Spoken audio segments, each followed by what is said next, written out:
Episode sebelumnya kita bahas kalau misalnya kita punya masalah besar dan kalau misalnya kita nggak tahu jalan keluarnya, maka sebaiknya tidur dulu. Jangan buru-buru menyelesaikan masalah karena bisa jadi kita membuat masalah itu jauh lebih besar.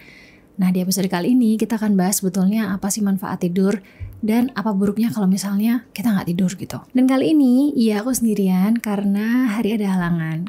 Halangannya apa nanti kita bahas di akhir episode kali ini.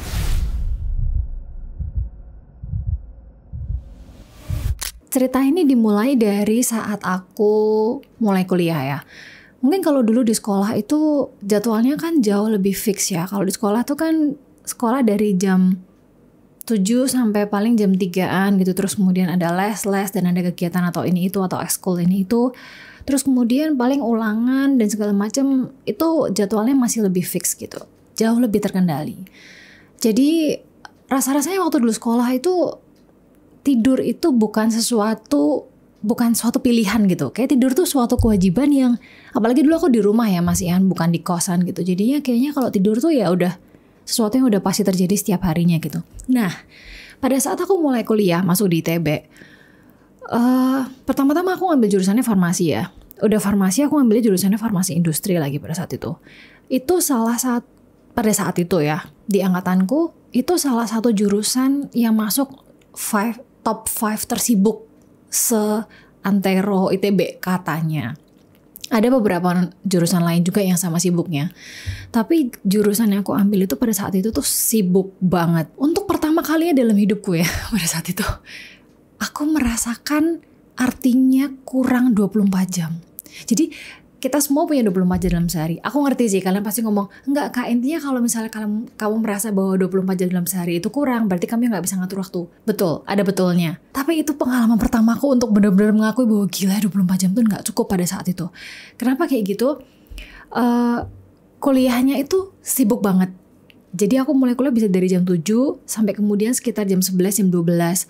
Terus kemudian istirahat 1 sampai setengah jam ya, mungkin setengah jam sampai 1 jam atau maksimal 1,5 jam. Terus kemudian aku bisa ada praktikum itu dari jam 1 sampai jam 5 sore. Itu tuh berarti kan baru bisa pulang kosan tuh berarti kan sekitar sampai kosan ya mungkin sekitar jam 6-an gitu lah ya. Terus dari jam 6-an itu aku harus siapin untuk besoknya itu mungkin ada jurnal praktikum. Terus ada laporan praktikum sebelumnya. Jurnal praktikum tuh nyiapin mungkin kalau pulang dari kuliah jam 7 makan dan segala macam mungkin jam 7 gitu ya. Terus jam 7 sampai jam 9 aku ngerjain jurnal sampai jam 9 jam 10-an. Terus ngerjain laporan itu bisa dari jam 10 sampai jam 12-an gitu. Nah, yang paling gila itu adalah minggu-minggu UTS biasanya karena kalau di TB terutama di jurusanku ya, sepertinya di jurusan lain juga deh. Nanti coba aku tanya Hari deh. Tapi setauku iya gitu ya.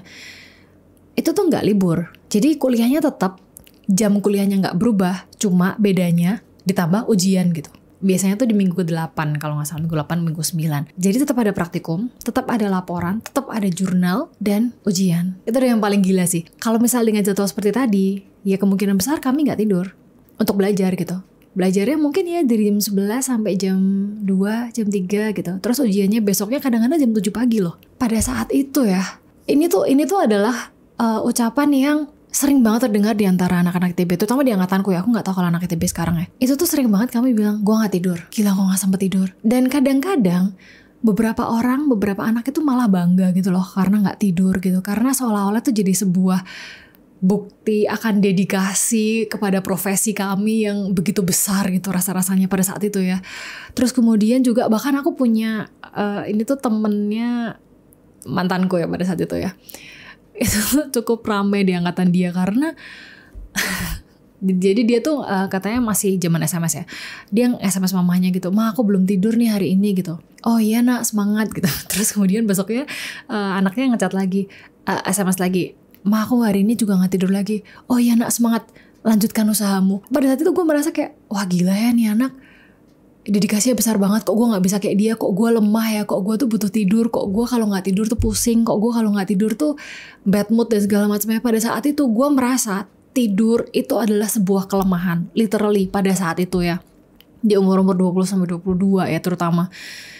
Tapi itu ternyata dialami oleh hampir semua teman-teman di angkatanku. Jadi kalau misalnya, kadang-kadang aku merasa aku doang yang bermasalah gitu ya, aku doang yang gak bisa ngatur waktu, atau misalnya aku doang yang buruk menyusun prioritas dan segala macamnya. Tapi ternyata kebanyakan teman-temanku pun yang hidupnya pun itu menjunjung tinggi prinsip dan asas kesantaian gitu ya. Dia pun struggle dengan tidurnya gitu. Dia bahkan kayak, gila gue gak bisa tidur, gue gak sempet tidur gue gak nyenyak dan segala macamnya. Jadi pada saat aku di ITB ya, selama kuliah, selama minggu perkuliahan tuh sekitar 16-17 minggu kalau gak salah. Itu adalah hari dimana dalam tanda kutip aku merusak badanku. Mamah papaku selalu bilang kalau misalnya, jadi kan kalau misalnya jeda antar semester gitu aku selalu pulang kan. Dari Bandung aku pulang ke Semarang. Itu adalah dimana aku pasti sakit di jeda semester itu. Jadi kayak seolah-olah pada saat kuliah itu adalah hari waktu-waktu dimana aku menggunakan seluruh kesehatanku, seluruh kekuatanku dan energiku gitu ya, dan seluruh masa mudaku untuk belajar. Terus kemudian ketika ada waktu untuk istirahat, badanku tuh kayak protes besar karena ya aku udah ngerusak badanku selama sekian bulan gitu ya. Terus kemudian aku harus membayarnya dengan sakit.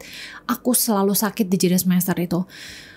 Tapi sakitnya tuh ya bukan yang gimana banget ya. Sakitnya tuh ya demam, flu, ya penyakit-penyakit kecapean gitu. Dan pada saat itu ya, meskipun mama papaku tuh ya selalu bilang ya, udahlah tidur gitu, tidur, bisa besok. Tapi gue mikir ya, besok itu kapan? Gak ada waktu beneran besok. Karena kayak tadi aku bilang, besok jam 7 gue mesti kuliah. Atau misalnya gue mesti ngerjain tugas apa gitu, atau apa yang belum selesai. Terus di jeda istirahat, ya gue mesti nyiapin jurnal atau gue mesti nyiapin praktikum. Karena praktikumnya tuh gak literally cuma 4 jam itu. Jadi ada persiapan sebelumnya, bahkan ada persiapan setelahnya tuh masih ada kayak ngeberesin apa lagi gitu. Jadi 24 jam pada saat itu gue nyatakan, pada saat itu gue tidak cukup. Jadi yang gue korbankan adalah tidur gue. Little did I know bahwa ternyata semua setelah gue baca buku yang judulnya Why We Sleep ya, itu gue sangat rekomendasi kalian untuk baca deh. Apalagi kalau misalnya kalian merasa kalian hidup di tengah hustle culture dan kalian mulai bangga dengan mengorbankan tidur kalian, dan kalian mulai sering sakit-sakitan, dan kalian merasa oke, inilah yang harus gue achieve dalam hidup gue tidak boleh tidur, gue tidurlah hanya untuk lemah, tidur hanya untuk orang yang lemah. Tidak ada orang yang butuh tidur, orang yang sukses itu gak pernah tidur, Elon Musk-nya tidur 4 jam dan segala macamnya. Well, lo coba deh baca buku Why We Sleep itu. Karena di situ gue belajar ya, tidur itu gak kayak bank. Jadi kita tuh gak bisa ngutang. Gak bisa ngutang hari ini, besok selama 3 bulan. Terus kemudian gue nanti bayar deh waktu liburan, gue tidur selama berhari-hari gitu kayak mayat gitu. Itu tuh gak bisa. Badan itu punya metabolisme yang harus berputar secara normal untuk kita tuh bisa berfungsi secara normal gitu. Little did I know juga ternyata tidur itu adalah hal paling produktif yang bisa dilakukan oleh seorang manusia.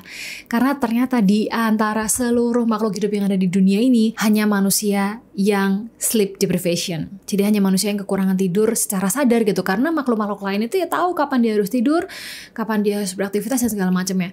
Kadang-kadang gue mikir ya, manusia yang punya akal budi se-amazing ini, yang katanya diberkahi oleh kekuatan alam semesta, dimana kita adalah makhluk ciptaan tertinggi, kenapa kita kadang bodoh banget gitu loh. Kadang-kadang gue mikir, kita tuh kadang buruk banget menyusun prioritas, mengorbankan kesehatan kita sendiri, dan kemudian ujungnya tuh apa gitu loh.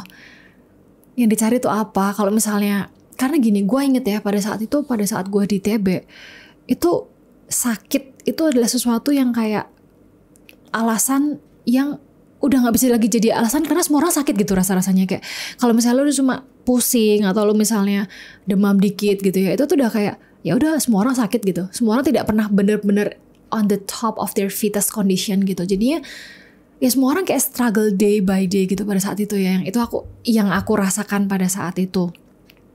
Terlepas dari ya mungkin ada momen-momen dimana tentu saja kami senang kalau misalnya selesai ujian atau apa, we were having fun, we were going outside gitu. Tapi day by day-nya tuh struggle sama sleep deprivation itu tuh sangat, it's really really real gitu pada saat itu. Dan kenapa ini penting untuk aku sampaikan pada saat ini, apalagi kalau misalnya kalian ada di usia-usia kuliah, atau misalnya kalian mau kuliah atau sedang ada di TA dan segala macamnya. Karena ini adalah dimana manusia itu mengetahui belum tentu melakukan, dan misalnya kita melakukan belum tentu kita juga sadar kita sedang melakukan apa gitu.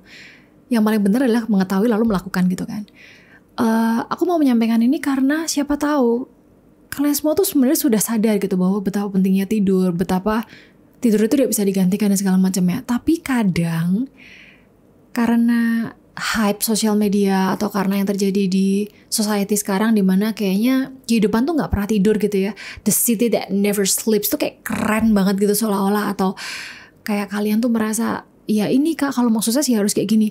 Hati-hati deh. Ini yang pertama, ya mungkin kalian masih muda ya, jadi aku mau bilang dulu hati-hati. Karena utang yang aku bayar di masa lalu ternyata tidak pernah lunas sampai sekarang. Dan itu tidak hanya aku rasakan sekarang, tidak hanya aku yang merasakannya, tapi Hari juga merasakan. Karena kesalahan-kesalahan di masa lalu dan kesadaran yang tidak segera diperbaiki, itulah sekarang aku harus membayar semuanya dengan sangat mahal gitu. Jadi sekarang aku gampang sakit-sakitan. Dan untuk menjaga badanku tetap fit terus itu tuh usahanya tuh jauh lebih besar, nutrisinya harus benar-benar dijaga dan segala macamnya, dibanding teman-temanku yang dulu kayaknya nggak segitunya banget gitu. Jadinya kalau jadi gini deh, manusia tuh kan buruk banget untuk menilai apa yang akan terjadi jangka panjang, dan kita terlalu fokus pada apa yang terjadi pada jangka pendek gitu ya. Aku di sini cuma pengen mengingatkan gitu, kehidupan tuh nggak discrete, kehidupan tuh continue. Kalau misalnya kalian sekarang melakukan sesuatu yang salah dan kalian tidak menyadari itu tapi tidak memperbaiki, ini tuh akan menjadi konsekuensi yang akan kalian tanggung seumur hidup gitu. Aku tidak mau bilang bahwa lu harus stop sekarang, tidak bisa, karena aku nggak tahu kehidupan kalian kondisinya kayak apa. Kayak ya kalau apalagi kehidupan kayak dulu, tidur itu adalah privilege gitu ya. Tapi setidaknya kalian menyadari bahwa ini tuh salah, itu dulu deh. Kenapa ini penting? Karena dulu pada saat aku selesai kuliah pun ya, karena aku tidak sadar itu salah. Pada saat aku selesai kuliah dan kemudian aku kerja, pada saat kerja aku memutuskan untuk ngambil S2. S2 aku kan pada saat itu memang kelasnya di sore hari ya. Terus kemudian jadi aku pagi sampai sore aku kerja full gitu ya. Gue kerja bahkan lebih dari 40 jam seminggu pada saat itu. Itu jam kerja wajibnya tuh udah lebih dari 40 jam seminggu pada saat itu. Terus habis itu aku kuliah sampai malam, terus di weekend gue masih part time. Dan part time-nya itu gak cuma yang sejam 2 jam, tapi kalau sekali job itu tuh bisa kayak dari jam 3 sore sampai jam 11 malam, kayak gitu-gitu lah. Dan itu terjadi selama 2 tahun berturut-turut sampai akhirnya COVID. Kalau gak COVID mungkin gue masih gak berhenti, gue mungkin masih gak sadar gitu. Jadi COVID itu adalah tamparan besar banget buat gue, karena itu ya tamparan kesehatan gitu. Gue dihadapkan pada kematian yang ada di depan mata gitu. Dan itu adalah wake up call yang keras banget dan cukup menyakitkan gitu. Makanya aku ingin mengingatkan kalian bahwa pertama sadari dulu itu salah. Karena kalau misalnya kalian gak sadar itu salah, kalian akan melakukan kesalahan yang aku lakukan, yaitu kalian akan melanjutkan itu dengan bangga gitu. Bahkan pada saat itu pada saat gue kerja ambil kuliah sambil part time, teman-teman gue tuh ngeliat gue kayak, lu gila ya Steph ya, lu tuh butuh istirahat dan lu butuh have fun. Tapi gue tuh pada saat itu mikir, buat apa? Ngapain gitu. Iya karena otaknya gak benar pada saat itu ya. Tapi gue sekarang menyadari bahwa itu semua salah gitu. Jadi pertama sadari dulu kalau misalnya kalian ada di posisi itu, kalian gak tidur, itu tuh salah. Kalau kalian, apalagi kalau kalian bangga kalian gak tidur, itu udah salah banget. Itu udah kesalahan 2 kali lipat yang sebaiknya kalian segera sadari bahwa gue sedang melakukan hal gila pada diri gue sendiri yang akan gue bayar nantinya. Jadi jangan berpikir bahwa tubuh kalian akan support kalian terus, berterima kasih atas segala kerja keras yang kalian lakukan. Itu kan ada yang ada di kepala kalian ya. Mungkin iya kehidupan akan mengganjar kalian dengan rezeki yang lebih besar. Tapi rezeki itu tuh pakainya buat apa? Apakah untuk bersenang-senang atau untuk membayar semua penyakit yang datang karena siksaan yang kalian lakukan pada badan kalian sendiri gitu loh. Jadi jangan sampai semua usaha yang kalian lakukan sekarang dan segala macamnya itu hanya untuk kemudian kayak gua ngebayar semua penyakit yang muncul di kemudian harinya. Dan untuk menjaga kesehatannya tuh usahanya, bahkan biayanya bisa jauh lebih besar daripada kalau misalnya kalian manifestasi dari sekarang untuk menjaga kesehatan itu dan tidur. Itu tadi adalah alasan pertama kenapa aku pengen kalian pertama menyadari dulu bahwa itu salah. Kedua adalah wake up call yang besar buat aku, kenapa aku sadar bahwa tidur itu tidak bisa digantikan adalah karena aku merasa semakin lama aku semakin bodoh. Aku tidak tahu ya, aku pikir itu tuh hanya ungkapan-ungkapan yang sering diucapkan orang gitu. Aduh gue bego nih, hari ini gue gak tidur gitu ya. Aku pikir tuh hanya ucapan-ucapan dimana kayak biar lucu aja atau gue bego banget ya. Maksudnya gue pikir tuh hanya untuk having fun, hanya untuk membuat situasinya jadi lebih santai gitu. Ternyata enggak. Setelah aku belajar tentang apa pentingnya tidur, apa sih yang sebenarnya terjadi pada tubuh manusia ketika kita tidur dan kenapa kita tuh harus tidur, ternyata adalah jadi otak manusia itu tuh melakukan 3 hal secara umum ya tentang intelijensi ya. Jadi kan sebetulnya yang membuat manusia berbeda dari makhluk lainnya adalah kemampuan kita untuk terus belajar dan kemudian berkembang menjadi makhluk yang jauh lebih baik. Terus kan itulah mungkin kenapa kita disebut sebagai ciptaan tertinggi gitu. Karena ya kalau kita mau, we have no limit gitu lah ya. Nah bagaimana kita menjadi limitless itu adalah dengan kita terus belajar berkembang menjadi lebih baik kan. supaya kita bisa terus belajar, itu kan kemampuan otak harus dimanfaatkan dengan sebaik mungkin. Nah, untuk bisa belajar, manusia itu tuh butuh persiapan, belajar, dan kemudian pengendapan. Dan untuk persiapan ini, otak tuh butuh istirahat. Otak tuh butuh tidur dulu untuk kemudian bisa belajar dan menyerap informasi yang kita masukkan ke dalam otak semaksimal mungkin. Dan setelah dimasukkan, itu tuh butuh proses pengendapannya. Jadi otak butuh tidur lagi. Jadi tidur itu tuh bukan cuma tidur gitu ya, tapi tidur tuh otak tuh benar-benar merecharge dan ibaratkan spons. Kalau kalian tidur, itu tuh dia tuh meres semua isi yang ada hari sebelumnya untuk kemudian dia menjadi spons yang siap untuk nyerap lagi gitu. Jadi ketika kalian tidur jadi spons baru gitu ya. Terus kemudian ketika kalian belajar dia tuh bisa nyerap semuanya, dan kemudian pengendapan itu tuh kemudian hasil belajar kalian tuh kayak diproses kemudian kalian simpan di memori jangka panjang gitu. Nah, kalian tahu gak sih kalau misalnya kita nggak tidur, kemampuan otak kita itu bisa turun sampai 40%. Bayangin 40%. Kalau kalian harusnya dapat nilai 100 ya, kalian dapat nilai 60. Itu tuh bisa dari yang harusnya lulus bisa nggak lulus. Sebegitu besarnya efek tidur kepada kemampuan otak kita. Itu yang aku pelajari dari buku Why We Sleep. Silahkan dibaca dan aku sangat rekomendasi untuk kalian mulai baca deh. Itu yang pertama. Yang kedua, ternyata perasaan gua sakit-sakitan pada saat ya dulu waktu kuliah sampai yang waktu gua S2 dan gila-gilaan itu, ternyata tuh bukan hanya perasaan gua. Ternyata secara saintifik pun terbukti bahwa kalau misalnya kalian tidur, imunitas manusia itu akan membaik dan berkembang 24% lebih tinggi dari orang yang kekurangan tidur. Dan kalau misalnya kalian kekurangan tidur, itu kalian akan lebih cenderung untuk serangan jantung, diabetes dan segala macamnya 21% lebih tinggi. Jadi kesehatan kalian itu bisa ada gap 45% hanya dengan tidur gitu. Itulah kenapa aku tadi bilang manifestasi yang aku lakukan dulu gitu ya. Aku ngutang, terus aku menurunkan imunitas badanku 45% setiap hari. Terus kemudian waktu liburan aku kemudian bayar ngutang gitu ya. Tapi gapnya tuh gak nyampe gitu loh. Untuk ngebayar semua utangku yang ada di masa lalu tuh sampai sekarang itu tuh belum lunas. Dan kita semua tahu dengan semakin menuanya badan gitu atau bertambah dewasanya kita, kemampuan badan untuk recovery itu kan juga gak jadi lebih tinggi kan. Kemampuannya akan ya semakin hari semakin turun gitu. Jadi ya semakin berat lagi untuk gue bayar utangnya gitu. Jadi kayak bunganya tuh jauh lebih besar. Dan ya kayak gue jadi kayak kasus-kasus yang terjerat pinjol, tau gak sih, bunganya gede banget dan gue gak mampu bayarnya gitu. Jadi ya itulah kenapa sekarang gue menyadari bahwa ternyata tidur itu tuh bukan sesuatu yang bisa diutang gitu, bukan sesuatu yang bisa disepelekan. Apalagi karena takutnya kalau misalnya kita menyepelekan itu, di ujung hari kita udah gak mampu lagi bayarnya, dan nantinya itu isinya cuma penyakit dan jauh lebih mahal lagi. Gue kan mikir ya, gue tuh kerja buat apa sih, yang ngumpulin duit gitu ya, karena gue pengen menikmati hidup dengan uang yang gue kumpulkan gitu. Tapi ujung-ujungnya kalau gue hanya membayar utang yang gue sebabkan di masa lalu, yang udah gue tahu itu tuh salah tapi gue denial, atau misalnya bahkan pada saat itu gue bangga melakukan semua dosa-dosa itu. Itulah kenapa gue bikin podcast ini, karena jangan melakukan kesalahan gue. Kalau kalian punya waktu untuk tidur. Jangan bangga kalau nggak tidur.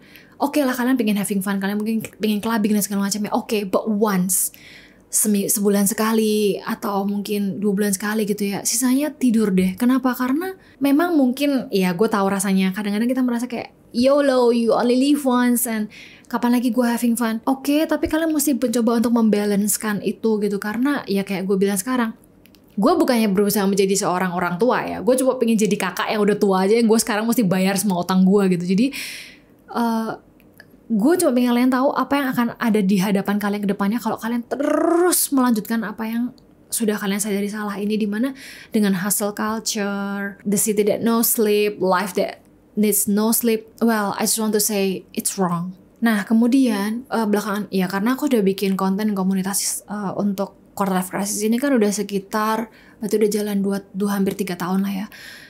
Nggak sedikit orang yang approach ke aku dan bilang bahwa dia tuh insom, bahwa kadang dia harus minum obat dan segala macamnya, atau kadang dia semakin mencoba untuk tidur semakin nggak bisa tidur gitu.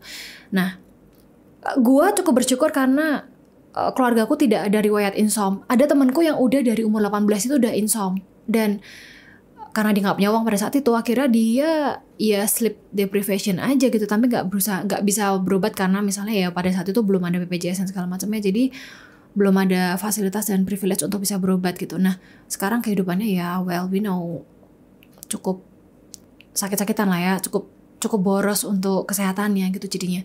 Nah, untuk kalian yang sulit tidur gitu ya, tapi belum sampai insom. Kalau misalnya kalian insom, aku sangat menyarankan kalian untuk berobat deh. Coba diobatin gitu, karena mungkin ada obatnya yang sesuai untuk, mungkin masalahnya bukan literal di insomnia, mungkin ada sesuatu di baliknya yang buat kalian nggak bisa tidur gitu. Jadi mungkin butuh solusi atau konsultasi dulu di bagian itu gitu ya, terus kemudian bisa mengurus ke insomnia gitu. Nah, tapi kalau untuk kalian yang sulit tidur, karena dulu aku sempat sulit tidur tapi belum sampai insom gitu ya.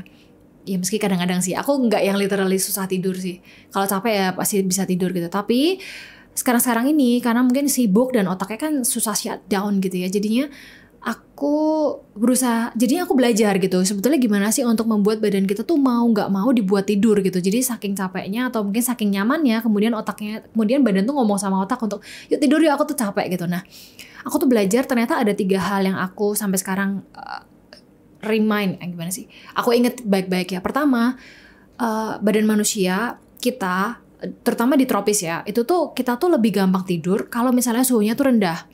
Sebetulnya di yang subtropis juga kalau suhunya rendah sih. Tapi maksudnya kalau subtropis kan dia punya 4 seasons ya. Kalau kita kan 2 musim gitu kan. Jadi suhu kita kan sebenarnya cukup stabil di antara 25-an lah ya suhu ruangannya. Kalau misalnya di Antartika sana kan mungkin bisa 0 gitu ya. Nah, kalau misalnya kalian itu biasa kayak di Asia sini, terutama di Indonesia lah ya, itu kan biasa suhu ruangan tuh kan sekitar 25-27 derajat dengan global warming sekarang. But anyway, jadi kalau misalnya kalian pengen tidur, katanya itu akan lebih baik kalau misalnya kalian keep suhu ruangan di tempat kalian tidur itu lebih rendah daripada suhu ruangan biasanya.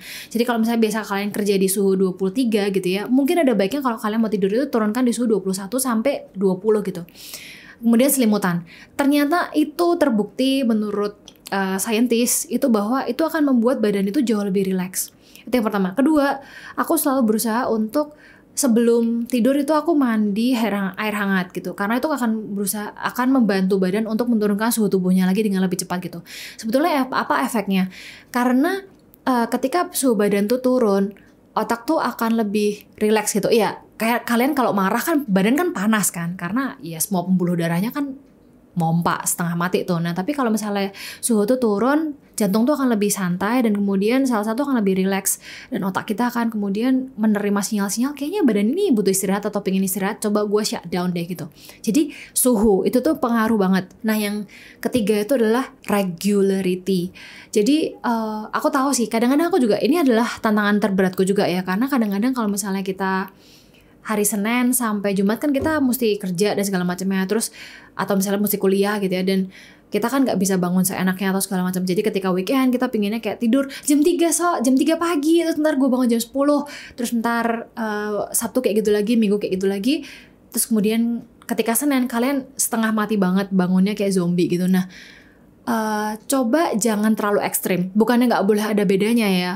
Jadi misalnya kalau misalnya kalian biasanya tidur jam 11 tiap malam atau jam 12 gitu ya. Kalau weekend kalian mau tidur agak lebih pagi gitu, tapi mungkin bedanya 1 jam aja atau mungkin setengah jam atau 1,5 jam maksimal gitu. Jadi jangan sampai beda 3 jam atau 4 jam. Nah, karena itu akan membuat badan itu kebingungan. Jadi body clock-nya itu akan kacau, dan kekacauan itu tuh akan membuat metabolisme kita tuh tidak maksimal. Metabolisme yang tidak maksimal akan membuat nutrisi yang nggak bagus. Anyway, ya. Sorry, gue anak farmasi.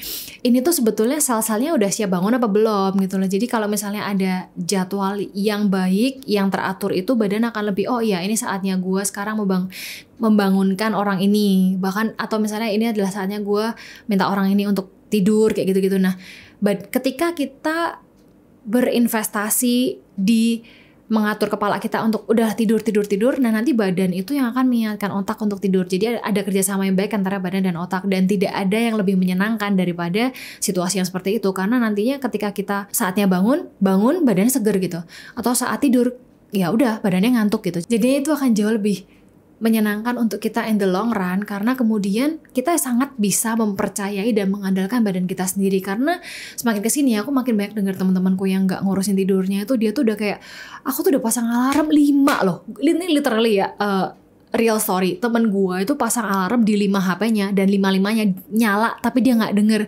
Katanya bahkan dia nggak bisa denger, dia nggak bisa sahur karena bahkan ada masjid di sebelah rumahnya, dekat rumahnya gitu ya, tapi dia nggak kedengeran gitu. Karena otaknya udah nggak mau denger. Jadi mungkin badannya tuh denger gitu ya, tapi otaknya tuh nggak mau bangun, nggak mau ngebangunin gitu loh. Jadinya cuma denger doang, tapi ya udah itu malah kayak dina bobo gitu kata dia. Kalau itu terus berulang, kita tuh akan kehilangan respect sama badan kita sendiri, dan kemudian kita tidak bisa mempercayai badan kita sendiri, dan itu tuh sangat tidak menyenangkan pengalaman seperti itu. Jadi itu tuh bakal kayak gini nih, kalian tuh bakal kalau mau ngelakuin sesuatu, kalian bakal mikir, badan gue kuat gak ya? Badan gue kayak nggak mau deh, kayak badan gue nggak bisa deh, kayak gitu-gitu. Padahal sebetulnya kan the body achieve what the mind believe kan. Kalau misalnya kalian percaya pada badan kalian kan sebetulnya kalau mau ingin melakukan suatu aktivitas, misalnya naik gunung dan segala macamnya, yang harus kalian lakukan adalah kalian persiapkan kan, oh badan gue tuh kemampuannya biasanya segini, terus kemudian kalau gue mau achieve ini, berarti gue harus persiapannya ini gitu. Nah tapi kalau misalnya kalian tuh nggak tahu patokan badan kalian tuh di mana gitu ya, terus kemudian kalau kalian mau achieve sesuatu harus mulai dari mana, dan ujung-ujungnya kalian jadi nggak bisa achieve apa-apa dalam hidup gitu. Nah itu sebetulnya kenapa gue pingin menjelaskan ini, dan pingin kalian menyadari betapa pentingnya untuk tidur. Sama satu lagi yang ini adalah struggle baru yang aku berusaha untuk lakukan pada diriku sendiri untuk mengembalikan self respectku pada badanku gitu ya. Don't snooze. Aku ngerti bahwa snooze itu kan kalau misalnya di alarm tuh kan tombolnya cukup gede ya untuk dipencet, karena itu sangat menggoda gitu ya. Tunda dulu aja gitu. Udah kayak kehidupan kita, udah tunda aja, prolong nggak apa-apa, nanti urusannya nanti gitu kan. Aku ngerti, tapi itu tuh nggak baik banget. Ternyata aku belajar, aku pertamanya tuh denger dari kalau nggak salah tuh Mel Robbins ya. Dia ngomong bahwa don't snooze, it brings bad impact. Tapi kan aku belum belajar banyak gitu ya. Tapi setelah aku baca banyak, ternyata bener, snooze itu akan membuat kepala kita tuh kehilangan respect sama badan kita lagi, kayak aku bilang tadi.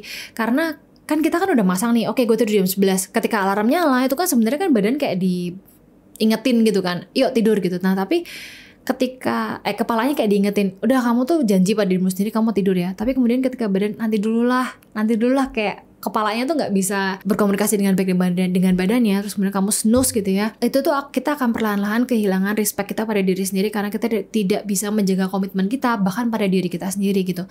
Bayangin aja kalian punya temen, kalian udah sering janjian gitu ya, terus kemudian setiap kali kalian janjian itu dia bilang ntar ya, ujung-ujungnya dia nggak pernah datang gitu. Ujung-ujungnya kalian nggak akan pernah ngajakin dia lagi nggak sih, karena kalian udah nggak respect lagi pada caranya dia memperlakukan kalian gitu. Nah itu tuh sama sebetulnya dengan bagaimana badan kita akan merespon diri kita sendiri kalau misalnya kita janji pada diri kita tapi tidak pernah dipenuhi atau tidak pernah ditepati sesuai dengan apa yang sudah kita komitmen sendiri padahal. Nah itu gue bener-bener struggle banget sekarang. Jadi ketika nyala alarm gue, Oke, gue tadi janji apa tidur. Oke, gue tutup semuanya, gue tidur gitu. Memang akan butuh waktu untuk kemudian dari alarm itu nyala sampai kita tidur ya. Tapi itu adalah proses dimana gue semakin menghormati diri gue sendiri. Kayak, wah gila ya, gue akhirnya bisa berkomitmen pada diri gue sendiri untuk, oke, gue tadi janjinya apa, gue lakuin itu. Nah, itu tadi adalah kenapa aku pengen menjelaskan pentingnya tidur, melanjutkan dari yang kita bahas di minggu lalu. Kalau kalian punya masalah, mending kalian tidur. Kenapa? Karena memang tidur itu baik itu untuk badan, tidak bisa dihutang dan tidak bisa dikurangi, tidak bisa ditambah, harus pas jumlahnya. Kalau kalian nanya jumlahnya berapa, sebetulnya itu masih jadi perdebatan yang sangat kontroversial sampai saat ini. Ada yang bilang 4 jam, 5 jam, 6 jam, 7 jam, 8 jam, katanya 8 jam gitu ya minimal. Tapi menurutku setiap orang tuh punya patokan yang berbeda-beda tergantung aktivitasnya juga. Kalau buat aku itu minimal 6-7 jam. Ada yang harus 8 jam, aku punya temen yang harus 8 jam. Tapi ada temenku juga yang 5 jam, mama papaku itu cukup 5-6 jam gitu. Nah jadinya aku tidak tahu mana yang paling benar gitu ya.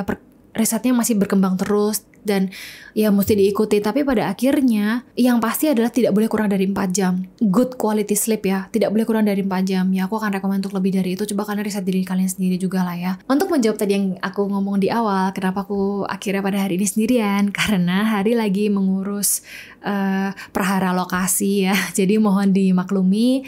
Dan kita akan ketemu lagi minggu depan dengan konsep yang biasa. Dan kalau misalnya ada sesuatu yang aku harap kalian bisa ambil dari episode kali ini adalah tidur. Udah, itu aja. Sebenarnya itu aja sih. Kalau kalian mau dengerin di bagian akhir juga gak masalah sih. Di episode kali ini aku dan Hari, aku level up. Aku challenge diriku sendiri untuk bisa monolog dan menyampaikan ide dengan jelas. Aku harap kalian bisa menangkap apa yang aku jelaskan tadi dengan jelas juga. Dan Hari juga challenge dirinya sendiri untuk kemudian bisa ngedit video monolog. Aku harap kalian enjoy video kali ini. Kalau kalian suka, jangan lupa untuk subscribe karena ada banyak yang komen atau DM sama aku, Kak, uploadnya tuh kapan dan segala macamnya. Kami upload di setiap Jumat malam jam 7 ya kurang lebih jam 7 gitu lah ya. Dan silahkan biasanya nyalakan lonceng notifikasi gitu ya, supaya kalian dapat kabarnya kalau misalnya kami upload episode baru. Kami sudah ada di YouTube, Spotify, YouTube Music, di Noise juga ada, Apple Podcast, setauku juga udah ada. So itu aja untuk episode kali ini. See you on the next week. Bye bye.